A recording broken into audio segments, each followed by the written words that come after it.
যদি 100টা সহিহ হাদিসও আনেন তার কোনো মূল্য নেই। অর্থাৎ আল্লাহর কিতাবে নাই এমন বিধান যদি আপনি 100 বারও, মানে এমন কোন শর্ত যদি আপনি 100 বারও আরোপ করেন, সেই শর্তের কোনো মূল্য নেই।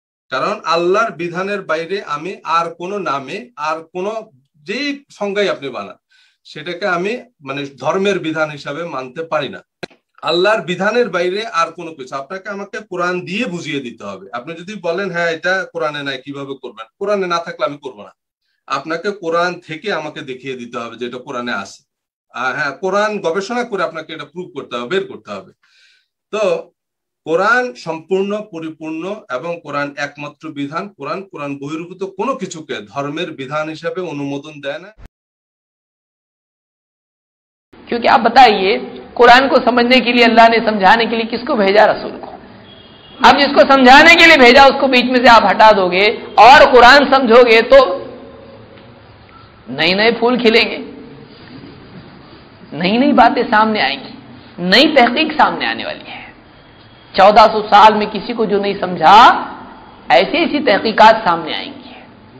उम्मत में किसी को जो नहीं समझा वो इसको अकेले घर में मोमबत्ती में समझ में आएगा।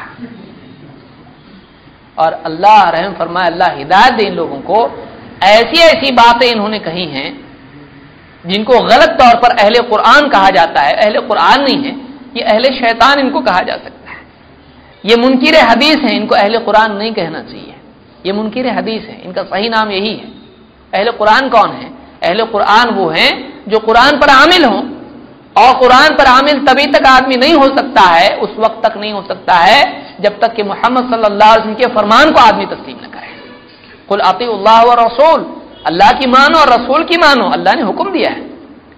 तो ये अहले कुरान नहीं है, ये कौन है? ये मुनकिर हदीस है, इनकार करने वाले हदीस के।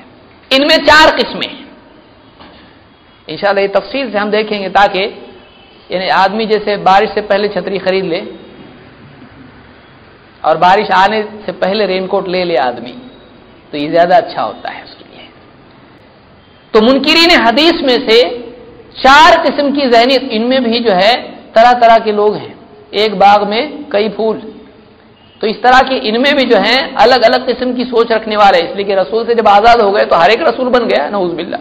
ऐसे ही आप बताएं, मैं ये गलत बात नहीं कह रहा हूं। जो मकाम रसूल का है, जब रसूल सल्लल्लाहु अलैहि वसल्लम की हदीस से तर्क करता है आदमी, तो वही मकाम खुद इख्तियार करता है कि नहीं करता है? कुरान मेरे को सबसे ज्यादा समझता है, अच्छा यानी मैं समझाऊंगा। कुरान की आयत है, मतलब गोया कि इस पे नाजिल हुई है। तो कुरान की ताबीर तफसीर के लिए रसूल को हटा के खुद रसूल का मकाम छीनने की कोशिश ये है, इनकार हदीस। 4 किस्म के लोग इनमें मिलते हैं। एक वो लोग हैं जो सिरे से अल्लाह के नबी सल्लल्लाहु अलैहि वसल्लम की बात को हुज्जत ही तस्लीम नहीं करते हैं। बोलते हैं रसूल की बात कोई दलील ही नहीं, नऊज़ बिल्लाह। ये इतनी हद तक भी जाते हैं, गए हैं, किताबें मौजूद है मेरे पास, पूरा पुलंदा उनका मौजूद। रसूल की बात, रसूल इंसान है। और नऊज़ बिल्लाह मिसाल के तौर पर कैसी मिसाल है? बोले पोस्टमैन आता है, खत लेके आता है, हमारा खत हमको देके चले जाता, उसका कोई मतलब ही नहीं है। तो जैसे किसी का पैगाम्बर है, पैगाम लाना देना जाना खत्म, उसका कोई ताल्लुक ही नहीं है। ऐसे रसूल की हैसियत थी, रसूल का काम पहुंचाना था। कुरान की आयतें उसके लिए, इन अलैका इल्लल बलाग वगैरह वगैरह वगैरह, कि रसूल के ज़िम्मे पहुंचाना है बस। जो अल्लाह की तरफ से किताब लाई, अल्लाह से दी, खत्म। रसूल की बात हुज्जत नहीं है, रसूल के रब की बात हुज्जत है। एक ये मेंटालिटी है। जो रसूलुल्लाह सल्लल्लाहु अलैहि वसल्लम की हैसियत को मुसलमानों के एक बादशाह से ज्यादा वो हैसियत नहीं देते हैं। आप एक बादशाह थे मुसलमानों के, नऊज़ बिल्लाह, ऐसे भी है। आप देखिए ये कितने, आप सोच रहे होंगे क्या कौन लोग हैं ऐसे, कौन से मुसलमान हैं? मुनकिरीन हदीस मुसलमान नहीं है। जो जुमलतन व तफसीला अल्लाह के रसूल सल्लल्लाहु अलैहि वसल्लम की तमाम बातों का इनकार कर दे, ऐसा आदमी मुसलमान नहीं है। हाँ, बहुत सारे लोग जहालत में उसमें कुछ दिन के लिए पड़े रहें, उनको वापस लाने के लिए कोशिश करना चाहिए, और उसके बाद नहीं हो तो फिर अल्लाह मालिक है। तो एक तबका वो है जो रसूलुल्लाह सल्लल्लाहु अलैहि वसल्लम की बात आपके जमाने में भी और कभी भी हुज्जत नहीं मानता है। वो ये समझता है कि रसूल का काम अल्लाह के कलाम को पहुंचाना था, बस खत्म। दूसरा तबका है जो कहता है कि अल्लाह के नबी सल्लल्लाहु अलैहि वसल्लम की बात हुज्जत थी, लेकिन वो उस दौर के लिए थी, यानी अल्लाह के रसूल सल्लल्लाहु अलैहि वसल्लम की बातें उस जमाने के लिए हुज्जत थी क्योंकि आप थे अल्लाह की तरफ से मुतायन, लेकिन आपकी बात बाद के दौर के लिए हुज्जत नहीं है। आपकी बात बाद के लोगों के लिए हुज्जत नहीं है, वो उस दौर के लिए हुज्जत थी। जैसे एक बादशाह मुसलमानों का कोई फैसला दे, मानना जरूरी है, लेकिन उसके बाद उसका हुक्म नहीं रहता है, उसके बाद जो आएगा उसका हुक्म मानना पड़ेगा। ये रसूलुल्लाह सल्लल्लाहु अलैहि वसल्लम की हैसियत को हाकिम और गवर्नमेंट के तौर पर मानते हैं कि उस जमाने के लिए आप थे, बात के लिए नहीं है। तीसरा तबका उनमें यह है कि जो ये मानता है कि अल्लाह के नबी सल्लल्लाहु अलैहि वसल्लम हुज्जत थे और बात के लिए भी हुज्जत थे, लेकिन हदीसों में इतना ज्यादा मिक्सअप हो चुका है कि सही और गलत, गलत और सही इतना ज्यादा आपस में मिलजुल गया है, और ये हदीसें बहुत बाद में लिखी गई हैं, इसलिए इनको चेक करने की सलाहियत आज हमारे अंदर नहीं है। हम मालूम नहीं कर सकते हैं क्या ऑथेंटिक है, क्या ऑथेंटिक नहीं है। तो आज हम उसको छोड़ दें, ये ज्यादा अच्छा है, खाली कुरान को ले लें, ये काफी है। इसके अपने शुबहात हैं। वो ये मानता है कि बाद में लिखा गया या ये इसमें गलत भी मिल चुका है, छानना मुमकिन नहीं है, तो आज हम उसको अलग नहीं कर सकते हैं। तो है तो हुज्जत हो, लेकिन उसको अलग नहीं कर सकते, तो क्या करना पड़ेगा? छोड़ना पड़ेगा। जैसे वुजू का पानी है मसलन, उसको इस्तेमाल करना है वुजू के लिए, अगर वो नजिस हो जाए तो उसमें मिल गया अच्छे पानी में गंदा, तो क्या करेंगे? पूरे पानी को छोड़ देंगे। तो इसमें भी कैसा? ये कियास माल फारिक है, या ऐसी बात है जो उसके ऊपर फिट नहीं होती। आगे हम आएंगे उनके एतराजात, और जब ये बहुत बड़ा दर्स है, ये जो दर्स है, यानी ये मौजू हमारा जो है ये बहुत बड़ा मौजू है, और इसका जो है इलाज बहुत जरूरी है। इसके लिए वैक्सीनेशन बहुत जरूरी है। बीमारी से पहले ये जो टीका है, ये टीका लगाया जा रहा है कि पहले ही से हम तैयार हो जाएं उस फितने के लिए जो आगे आने वाला है, और हम उससे डील कर सके। अचानक कुछ आ गया मालूम नहीं पड़ेगा, हर आदमी डील नहीं कर पाएगा, लेकिन अगर मालूम हो तो आदमी उसके लिए पहले से तैयार रह सकता है, उसके इलाज के लिए तैयार रह सकता है। मालूम है आदमी को सांप ये बिल में है और आने के लिए, तो पहले से आदमी कुछ लेके हथौड़ा या डंडा बैठेगा। मालूम ही नहीं है और आदमी टेक लगा के बैठ गया वहीं पर, पीछे से आएगा सांप काट लेगा, उसको होश भी नहीं होगा, मालूम भी नहीं पड़ेगा, मर जाएगा। तो मालूम होना जरूरी है। तो ये जो फितना है, इसमें तीसरा ये है कि हक के साथ बातिल मिल गया है, नबी की बात के साथ गैर नबी की बात मिल चुकी है, इसलिए आज हम फर्क नहीं कर सकते। चौथा तबका कौन है? ये मुनकिर हदीस नहीं, ये नीम मुनकिर हदीस है, सेमी, आधा मुनकिर हदीस। कैसा? ये कहता भाई हदीस ठीक है, तुम बोल रहे तो मानेंगे हम भी, लेकिन कैसा मानेंगे? हमारी कंडीशन है। क्या कंडीशन है? जो हदीस कुरान के मुताबिक हो वो हम मानेंगे, जो हदीस साइंस के मुताबिक हो हम मानेंगे, जो हदीस अकल के मुताबिक हो हम मानेंगे, जो अकल से हदीस टकराएगी नहीं मानेंगे, जो साइंस से टकराएगी नहीं मानेंगे, जो कुरान से टकराएगी नहीं मानेंगे। ये कंडीशनल मुनकिर हदीस है। जैसे उनकी अक्ल शरीफ से हदीस टकराती है, हदीस रद्द होने के लिए इतना ही काफी है कि इनकी अकल में नहीं आ रही। इनकी अकल पैमाना है जो हदीस को कबूल और रद्द करने के लिए उन्होंने अपने तौर पर तय कर रखा है, जो अल्लाह ने नहीं बतलाया है। तो ये 4 किस्म के ग्रोह मुनकिरीन हदीस में से हैं। आप इनको याद रखें।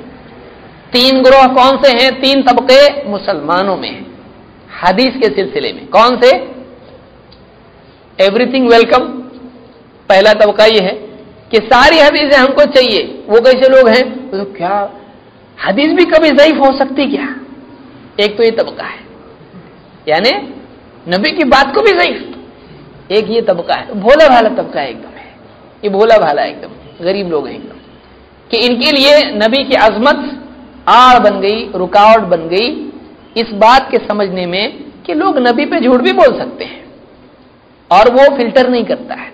दूसरा वो जो हदीसों को नहीं मानता है, और तीसरा वो तबका जो मोतबर लेता है, गैर मोतबर छोड़ता है, जो कि सही तरीका है, जो कि सही तरीका है। मुनकिरीन हदीस जिनका हिसाब किताब हमको लेना है आगे, तो मुनकिरीन हदीस जो हैं इनमें 4 तबके हैं। सिरे से नबी सल्लल्लाहु अलैहि वसल्लम की शरीयत के बारे में गुफ्तगू को हुज्जत मानने से इनकार। 2, ज़मानी क़रात, उस जमाने के लिए था, बात के लिए नहीं। तीसरे, अफसोस के साथ रद्द, मानने का था हमको लेकिन मिक्सअप हो गया तो नहीं मान रहे अभी, मजबूरी का इजहार और शक शुबा की वजह से दीन की सफाई के लिए दीन ही की सफाई। और चौथा वो जो कंडीशनली मानते हैं कि जो कहते हैं कि कुरान और अक्ल और साइंस वगैरह से उनकी अपनी एक लिस्ट है, अगर ये चीज टकराई तो उसको हम नहीं मानेंगे। आगे जो बातें मैं कहूंगा तरदीद में और इसी तरह से तशरीह में समझाने के एतबार से आपके जहन में ये बात होना चाहिए कि ये 4 तबकों से हम एक वक्त में बात कर रहे हैं। समझ में आई बात? 4 तबकों से हम एक वक्त में बात कर रहे हैं। हाँ, रहा ये कि हदीस महफूज नहीं रही, उसको भी हम देखेंगे।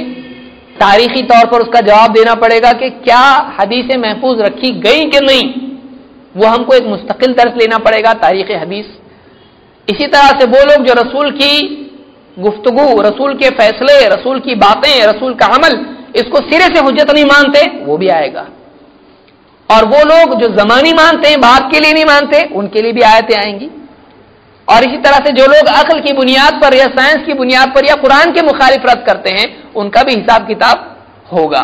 तो ये जो है 4 तबकों को बताने जरूरी है ताकि आपके जहन में रहे कि यार इसको किसके ऊपर फिट करना है, ये किस मुनकिर हदीस का जवाब है, यह किसके लिए जो है हम बतौर जवाब याद रख सकते हैं। ये जो है मुकद्दिमा इतना तवील इसलिए है, इसलिए कि दर्ज भी उतने तवील हैं। ये जो टॉपिक है ये 700, 800, 1000 पेज की किताबें उलमा ने लिखी हैं इस पे, उतनी तहकीक करके। क्यों? इसलिए कि ये एक मुसीबत है, ये एक बला है जो इस दौर में ऐसे लोगों के गले में आई है जो बेचारे अच्छे खासे पढ़े लिखे हैं। अगर यही लोग सही दीन समझ के लोगों में गुफ्तगू करते तो लोगों को कितना अच्छा समझा पाते। लेकिन चूंकि इन्होंने दीन को गलत तौर से समझा, और जितना तगड़ा आदमी उसके पीछे उतना तगड़ा शैतान है कि नहीं। आदमी जो है, शैतान भी तो बराबर हिसाब से आदमी लगाएगा पीछे, उसकी भी तो फौज है। तो जो आदमी जितना कवि जज्बा दीन का रखता है, उसके पीछे वैसा ज्यादा बड़ा फितना लगा रहता है। इसलिए अल्लाह से इंसान को उतनी ज्यादा अल्लाह की पनाह मांगनी चाहिए शैतान से। इसीलिए कुरान जब भी हम पढ़ते क्या बोलते हैं, अल्लाह ने हमको हुक्म दिया, फ़इज़ा क़रअतल क़ुरआन फ़स्तइज़ बिल्लाहि मिनश शैतानिर रजीम। तो जब भी ए नबी और ए कुरान के पढ़ने वाले, सब आगे नबी के ताबे, जब भी तू कुरान पढ़ा करे, फ़इज़ा क़रअतल क़ुरआन फ़स्तइज़ बिल्लाहि मिनश शैतानिर रजीम, तो शैतान मरदूद से, रजीम से, जिसको आसमान में पत्थर मार के रजम किया जाता है आग के, उस रजीम के शर से तो अल्लाह की पनाह मांगा कर। कुरान हिदायत की किताब पढ़ी जा रही है और अल्लाह के किताब पढ़ने से पहले कैसे मरदूद का नाम लिया जा रहा है, याद दिलाया जा रहा है। कुरान पढ़ रहा है, लेकिन अगर शैतान ने गलत मतलब समझा दिया तो ये नूरानी धोखा तेरे लिए बहुत खतरनाक धोखा साबित हो सकता है।